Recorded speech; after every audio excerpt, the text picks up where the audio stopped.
histoire, elle va débuter dans les années 90, où trois âmes épris de musique décident de partager leur passion commune, le zouglou.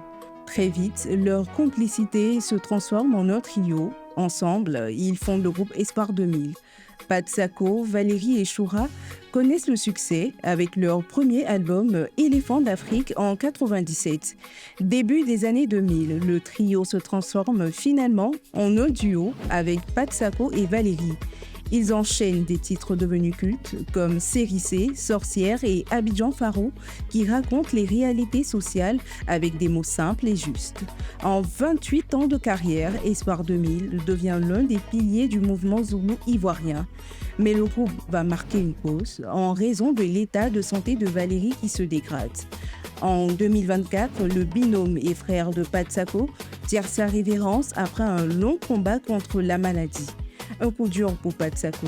10 ans après le dernier album, Pat Sako décide de reprendre le flambeau porté par la mémoire de son binôme et signe le grand retour d'Espoir 2000 avec l'album Tableau Blanc.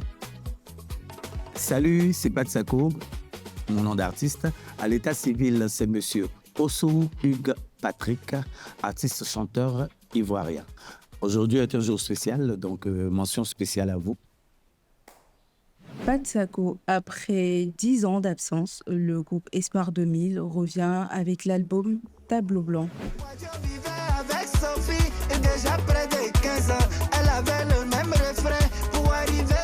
C'est quoi le secret de ce retour? Le secret de ce retour, là, ça faisait quand même un moment. Et on a eu la maladie de mon binôme, la Valérie, paix à son âme. On était déjà sorti en 2014, l'album Génération Consciente. On s'est dit que 2-3 ans après, on faisait sortir l'autre album. Après, quand on se retrouve dans les moments de maladie, c'est beaucoup de difficultés. L'autre se soigne à Paris, moi je suis à Abidjan. Pendant ce temps, il faut travailler. On s'est dit, bon, rapidement, ça va passer. Après, quand on a appris que c'est quelque chose d'incurable et tout, ça a été vraiment difficile. Après, on a appris le décès. L'album était déjà prêt, il fallait le sortir. Et ça a été un retour vraiment difficile. L'orage n'est pas encore passé. Hein. On s'efforce quand même de se concentrer et puis d'aller de l'avant, de surmonter tout ça. Justement, on a cette vidéo pour vous. C'était les derniers moments avec Valérie avant son décès.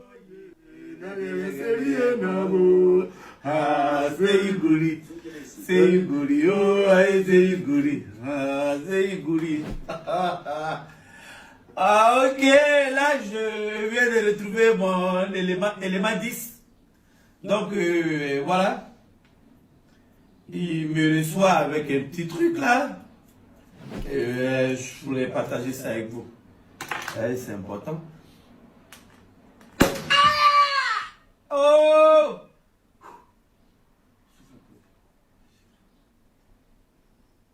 C'est bon. Qu'est-ce que Valérie laisse comme vide au niveau d'Espoir 2000? Ben, Valérie, c'est le compagnon de tous les jours. Hein. Alors, quand vous êtes avec quelqu'un plus de 20 ans, à travailler ensemble, le jeu n'est plus là, je vous laisse imaginer un peu. Les docteurs te disaient, ah, ben, dis donc, contrairement à d'autres personnes, ils récupèrent très vite. Et on avait un spectacle à Dijon, puisque lui, il ne se sentait pas bien. Et je suis allé le trouver à Rennes, on a pris le train, on est allé ensemble, donc on était vraiment contents d'être ensemble et tout. Ça faisait quand même plus de 4-5 mois qu'on ne s'était pas vu.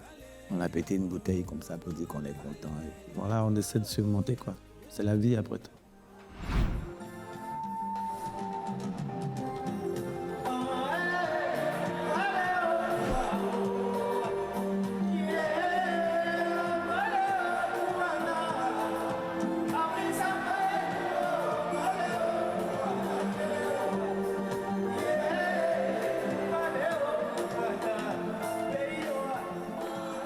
Et vous revenez plus fort qu'avant. C'est quoi le secret d'Espoir 2000? Je pense que c'est l'œuvre de Dieu. En fait, quand vous faites quelque chose et que vous êtes apprécié, on peut dire que ça vous met la pression parce qu'il faut travailler pour proposer mieux que ce que vous avez déjà fait. Je pense que c'est cette pression-là qui nous a mis au travail pour sortir Tableau Blanc aujourd'hui, qui est apprécié, Dieu merci.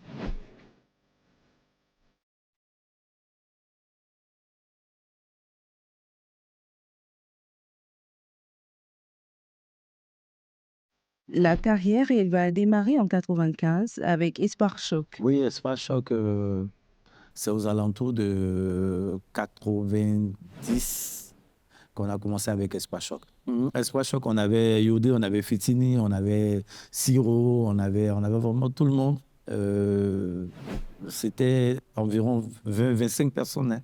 Et puis au fil du temps, on a dû se diviser en plusieurs groupes avec l'avènement des parents du Campus à 90. Donc on se prenait un peu par affinité. Yodé, Siro, Fitini, Espoir 2000, voilà, c'est comme ça, les mercenaires et tout. Comment vous vivez ce changement où vous passez de l'ombre à la lumière? Ben, c'est toujours ce qu'on cherche, hein. Voilà, on est toujours content quand on passe l'autre côté pour arriver sur le côté. On a toujours envie d'améliorer ce qu'on fait. Donc, après, quand on se rend compte qu'on est aimé par les Ivoiriens d'abord, ensuite par les Africains, à travers ce qu'on fait, c'est vraiment gratifiant et ça vous donne encore envie de produire encore des choses encore plus belles pour tout ce monde-là. Avec Espoir 2000, on aura un premier album qui est Éléphant d'Afrique. Mais on aura aussi Série C en 98, qui, après combien d'années, continue de marquer. Quelle a été l'inspiration? Série C, j'avais fait une remarque personnelle au niveau de nos jeunes sœurs qui ne voulaient vraiment pas aller à l'enseignement général et tout ça, qui prenaient des raccourcis de couture, de coiffure, des trucs machin. Je dis non, mais on parle de scolarisation de la femme et tout. Et puis bon, il y a une grande majorité quand même qui cherche toujours des raccourcis, ne sont pas trop dans l'affaire de autonomie, voilà. C'est que je suis, ça va, je suis jolie, les hommes vont me gérer, j'ai trouvé un mari, il va s'occuper de moi. Donc, on parle d'émancipation et tout ça, donc faut qu'on s'y mette tous, quoi. Donc, c'était un peu ce message-là qu'on voulait passer pour leur dire de vraiment se concentrer, qu'elles peuvent faire beaucoup de choses comme les hommes.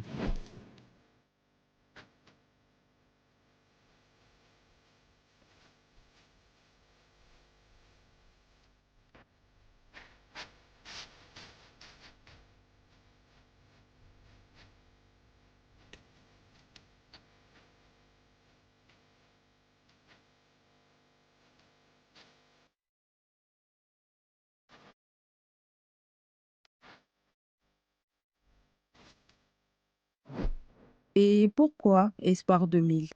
Ben, dès le départ, on a choisi ce nom-là parce qu'on était à l'aube des années 2000. C'est un canal pour nous, l'attente des années 2000 pour pouvoir véhiculer tout un message à la jeunesse. Voilà, tout ce qu'on avait envie de dire sur la société et tout, tout, tout. C'est comme ça qu'on a choisi Espoir 2000. Pat Sako, on a une autre vidéo à vous partager.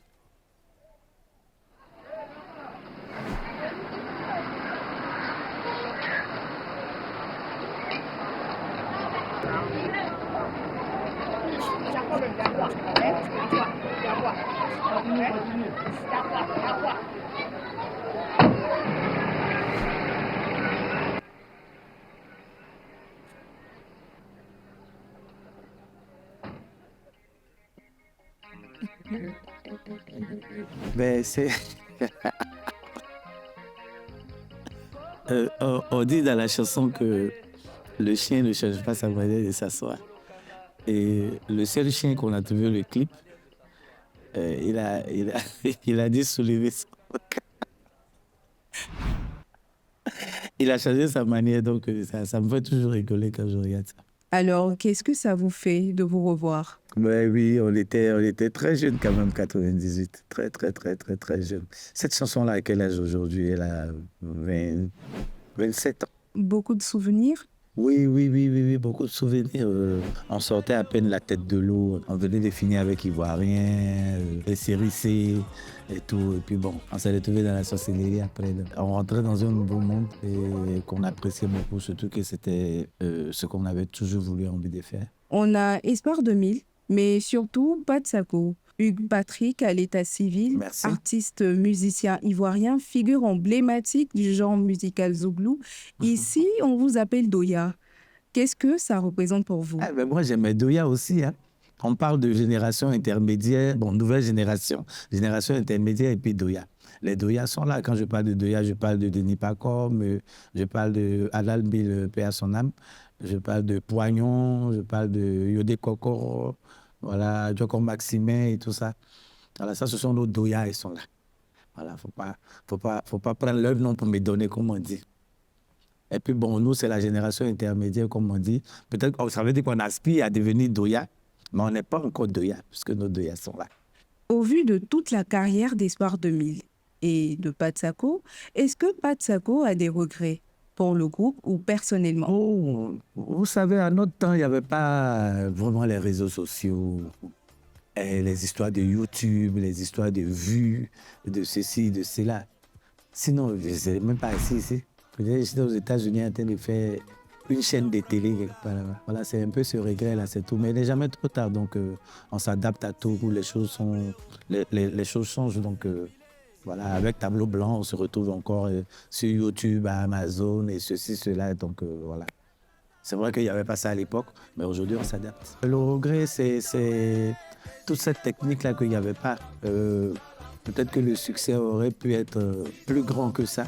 Espoir 2000 allait traverser encore d'autres frontières. Peut-être ça, sinon le reste, ça va. C'est quoi la suite? Espoir 2000 d'abord et ensuite Patsako. Non, mais je garde le nom Espoir 2000 parce que c'est toute une aventure, c'est toute une histoire, c'est toute une famille. Voilà, c'est vrai que Chora, il est parti, Valérie aussi nous a quittés. J'ai toujours été Espoir 2000 en fait. Je ne suis pas Patsako d'Espoir 2000, mais je ne suis pas Patsako tout court. Justement, on veut que vous partagiez avec les Ivoiriens quelque chose que vous aimez bien. J'aime la chanson comment on les appelle, les Kifnobit, voilà. Qu'on appelle c'est comment. Voilà. J'aime bien ça. Voilà. Je la joue. Vous voulez me faire danser?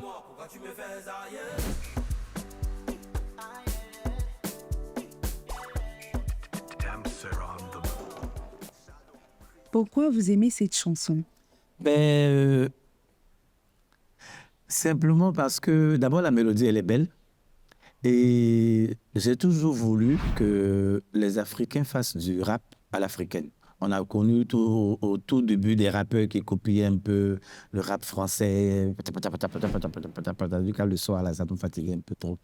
On peut toujours adapter, soit dans ton patois, soit dans le nouchi, soit dans un langage vraiment ivoirien. Et puis bon, en tout cas, c'est une illustration typique et j'ai vraiment bien aimé. Patsako d'Espoir 2000. Qu'est-ce que vous voulez que les Ivoiriens retiennent de vous? Ce qu'il faut qu'ils retiennent, c'est que tout début est difficile. Hein. On a commencé vraiment tout petit avec la petite inspiration qu'on avait. On a su conquérir le cœur des Ivoiriens, des Africains, des Français, beaucoup d'autres frontières. On veut d'abord leur dire merci pour ce soutien-là et leur dire que tant qu'on vit, on sera toujours là pour faire des choses pour eux.